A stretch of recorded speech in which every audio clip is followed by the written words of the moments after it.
പ്രണയ നൈരാശ്യത്തെ തുടർന്ന് കുടിച്ച് ഉന്മാദനായിട്ടുള്ള ഒരാൾ സിംഹക്കൂട്ടിലോട്ട് എടുത്ത് ചാടുന്നു. അയാളെ രക്ഷിക്കാനായിട്ട് അവിടെയുള്ള ഒരു ജീവനക്കാരൻ കൂടെ ചാടുന്നു. രണ്ടുപേരും കൂട്ടിൽ പെടുന്നു. തുടർന്നുണ്ടാവുന്ന സംഭവങ്ങൾ കാര്യങ്ങൾ എന്തായിരിക്കും കേൾക്കുമ്പോൾ തന്നെ വളരെ ഷോക്കിംഗ് ആയിരിക്കും. ഈ ഒരു കാര്യം തന്നെയാണ് സിനിമയുടെ ട്രെയിലറിൽ കാണിച്ചിട്ടുണ്ടായിരുന്നത്. കേരളത്തിൽ നടന്ന ഒരു സംഭവത്തെ നിന്ന് ഇൻസ്പയർ ചെയ്തുകൊണ്ടാണ് ഈ ഒരു സിനിമ ക്രിയേറ്റ് ചെയ്തിരിക്കുന്നത്.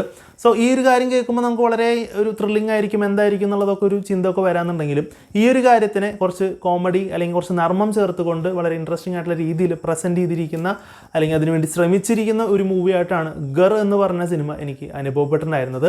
സോ എന്നെ സംബന്ധിച്ചിടത്തോളം അത്രയധികം എന്നെ സാറ്റിസ്ഫൈ ചെയ്യാത്ത ജസ്റ്റ് ഇങ്ങനെ കണ്ടിരിക്കാവുന്ന ഒരു മൂവി മാത്രമായിട്ടാണ് ഗർ എന്ന് പറഞ്ഞ സിനിമ അനുഭവപ്പെട്ടിട്ടുണ്ടായിരുന്നത്.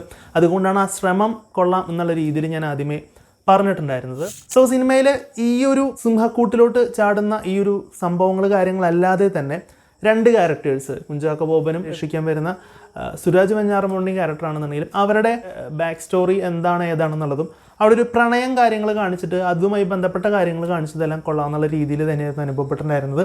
സോ ആ ഒരു ഇൻസിഡൻറ്റിനെ എങ്ങനെ ഇവർ രണ്ട് സ്റ്റോറിയായിട്ട് മെർജ് ചെയ്ത് കൊടുന്നു എന്നുള്ളതൊക്കെ വളരെ കൊള്ളാമെന്നുള്ള രീതിയിൽ തന്നെയായിരുന്നു അനുഭവപ്പെട്ടിട്ടുണ്ടായിരുന്നത്.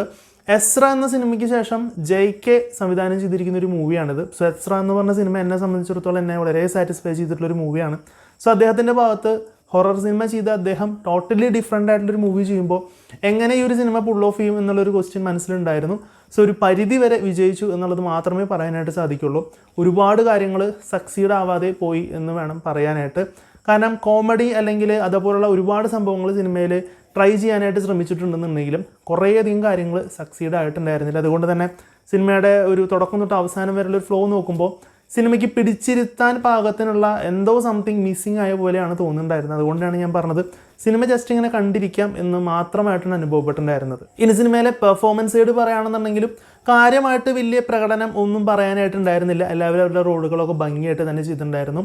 കുഞ്ചാക്കോ ബോബനാണെന്നുണ്ടെങ്കിലും സുരാജ് വെഞ്ഞാറമൂട്, അനഘ, ശ്രുതി രാമചന്ദ്രൻ, ശോഭി തിലകൻ, അലൻസിയാർ, രമേഷ് പിഷാരടി, മഞ്ജു പിള്ള തുടങ്ങിയവരെല്ലാവരും നല്ല രീതിയിൽ തന്നെയായിരുന്നു ചെയ്തിട്ടുണ്ടായിരുന്നത്.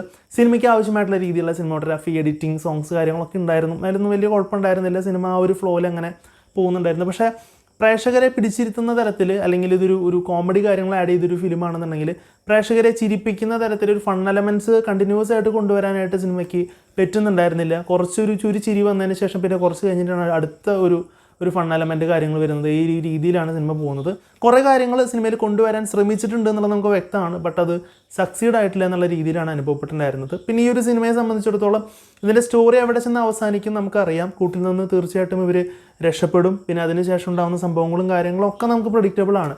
പക്ഷേ അതിനുശേഷം സിനിമ കുറച്ച് അങ്ങോട്ട് നീങ്ങി കുറച്ചും കൂടിയും കാര്യങ്ങൾ കാണിച്ചു കൊണ്ടുപോയത് എന്നെ സംബന്ധിച്ചിടത്തോളം ഭയങ്കര ലെങ്തായി പോയില്ലേന്ന് തോന്നി. കാരണം ഓൾറെഡി നമ്മൾ സിനിമ കണ്ടുകൊണ്ടിരിക്കുന്നത് ഒരു തരത്തിലും ഇമ്പ്രസിപ്പിക്കാത്ത കാര്യങ്ങളിലൂടെയാണ് പോകുന്നത്. ഇങ്ങനെ കണ്ടിരിക്കാമെന്ന് മാത്രം. അതിനിടെ കൂടെ സിനിമ കുറച്ചും കൂടി ലെങ്ത് കൂട്ടിപ്പോയപ്പോൾ അത് എന്തത് കഴിയാത്ത എന്നൊരു ചോദ്യം എൻ്റെ മനസ്സിൽ ഓട്ടോമാറ്റിക്കലി വന്നിട്ടുണ്ടായിരുന്നു. പിന്നെ തീർച്ചയായിട്ടും കാസ്റ്റുകളുടെ പേര് എടുത്ത് പറയുന്നതിനൊപ്പം തന്നെ ഇതിൽ സിംഹമായിട്ടുള്ള ദർശനയും കൂടി എടുത്ത് പറയണം. കാരണം അത്യാവശ്യം നല്ല രീതിയിലുള്ളൊരു സിംഹമായിട്ടാണ് ഈ ഒരു സിനിമയിൽ കാണിച്ചിരിക്കുന്നത്.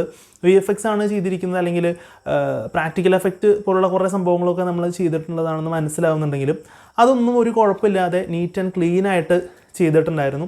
സിനിമയുടെ അവസാനത്തിൽ അതെങ്ങനെ ഷൂട്ട് ചെയ്തു കാണിച്ചു എന്നുള്ളതൊക്കെ കാണിക്കുന്നുണ്ട്. പക്ഷെ എന്നാലും ചില സമയങ്ങളിൽ സിനിമയുടെ കാണുന്ന ആ ഒരു കാഴ്ചയ്ക്ക് ചിലപ്പോൾ നമുക്കൊരു ലോജിക്കൽ പ്രശ്നങ്ങളൊക്കെ തോന്നാം. കാരണം ഇതൊരു കോമഡി ആഡ് ചെയ്തിട്ടുള്ളൊരു ഫിലിമാണ്. ഇല്ലോജിക്കലായിട്ടുള്ള കുറേ സംഭവങ്ങളൊക്കെ വരാൻ സ്വാഭാവികമാണ്. പക്ഷേ എനിക്ക് തോന്നിയിട്ടുള്ളൊരു കാര്യം കുറച്ചും കൂടി ഇമ്പ്രസിപ്പിക്കുന്നതിനായിട്ട് ഈ കൂട്ടിലകപ്പെട്ട രണ്ടുപേരുടെ അടുത്തേക്ക് സിംഹം വരില്ല. അത് ഭയങ്കര ഇൻറ്റൻസീവായിട്ടുള്ളൊരു സീൻ വരുമ്പോൾ സിംഹം ഭയങ്കര ഗർജിച്ച് ചാടാനായിട്ട് നിൽക്കുന്നു. അതിനുശേഷം അഗെയിൻ കുറച്ച് നേരം പിന്നെ വേറെ ഒന്നും ഇൻറ്റൻസീവായിട്ട് നടക്കുന്നില്ല. അപ്പോൾ സിംഹം അവിടെ സൈലൻ്റ് ആവുന്നു. വീണ്ടും കുറച്ച് ഇൻറ്റൻസീവായിട്ടുള്ള സീൻ വരുമ്പോൾ സിംഹം വീണ്ടും ഗർജിച്ച് ഇവരെ ആക്രമിക്കാനായിട്ട് വരുന്നു. തുടങ്ങുന്ന കാര്യങ്ങളൊക്കെ അതെന്തോ ഒരു സുഖമില്ലായ്മ ഒക്കെ തോന്നിയിരുന്നു. പക്ഷെ അത് കാണുമ്പോൾ ഇങ്ങനെ കണ്ടിരിക്കാം എന്ന് മാത്രമായിട്ടാണ് അത്തരം കാര്യങ്ങളെ പറ്റിയിട്ട് തോന്നിയിട്ടുണ്ടായിരുന്നത്. അങ്ങനെ ആകെ മൊത്തത്തിൽ പറയുകയാണെന്നുണ്ടെങ്കിൽ ജസ്റ്റ് ഇങ്ങനെ കണ്ടിരിക്കാവുന്ന ഒരു സിനിമ. സോ നടന്ന ഒരു സംഭവം ഒരു ഫൺ എലമെൻറ്റ്സ് കാര്യങ്ങളൊക്കെ ആഡ് ചെയ്തുകൊണ്ടും പ്ലസ് രണ്ടുപേരുടെ ക്യാരക്ടേഴ്സിന് അവരുടെ ബാക്ക് സ്റ്റോറി, അവരുടെ പ്രണയങ്ങൾ കാര്യങ്ങളൊക്കെ വെച്ചുകൊണ്ടും കാണിച്ചു പോകുന്ന ഒരു സിനിമയായിട്ടാണ് ഗർ എന്ന് പറഞ്ഞ മൂവി അനുഭവപ്പെട്ടിട്ടുണ്ടായിരുന്നത്. എന്നെ സംബന്ധിച്ചിടത്തോളം ഈ ഒരു സിനിമ തിയേറ്ററിൽ കണ്ടില്ലെങ്കിലും കുഴപ്പമില്ല, OTT വരുമ്പോൾ കണ്ടാലും ദാറ്റ്സ് ഓക്കെ എന്നുള്ളതാണ് എൻ്റെ പേഴ്സണലായിട്ടുള്ള ഒപ്പീനിയൻ. തീർച്ചയായിട്ടും സിനിമ കാണേണ്ടവർക്ക് തീർച്ചയായിട്ടും തിയേറ്ററിൽ പോയിട്ട് കാണാം. ഇത് തിയേറ്ററിൽ പോയിട്ട് കണ്ടപ്പോൾ തിയേറ്ററിൽ പോയിട്ട് കാണേണ്ട സിനിമയാണ് എന്നൊന്നും എനിക്ക് തോന്നിയിട്ടുണ്ടായിരുന്നില്ല. സോ എനിവേ ഈ ഒരു സിനിമ നിങ്ങൾ കണ്ടിട്ടുള്ളവരാണെന്നുണ്ടെങ്കിൽ നിങ്ങളുടെ അഭിപ്രായം എന്താണെന്നുള്ളത് തീർച്ചയായിട്ടും കമൻറ്റ് ബോക്സിൽ രേഖപ്പെടുത്തുക. വീഡിയോ ഇഷ്ടപ്പെടുകയാണെങ്കിൽ ലൈക്ക് ചെയ്യുക, ഷെയർ ചെയ്യുക, കമൻറ്റ് ചെയ്യുക. ചാനൽ സബ്സ്ക്രൈബ് ചെയ്യുന്ന കാര്യം ഒന്ന് പരിഗണിക്കുക. സോ മറ്റൊരു വീഡിയോയിൽ കാണുമ്പോഴേക്കും ഗുഡ് ബൈ.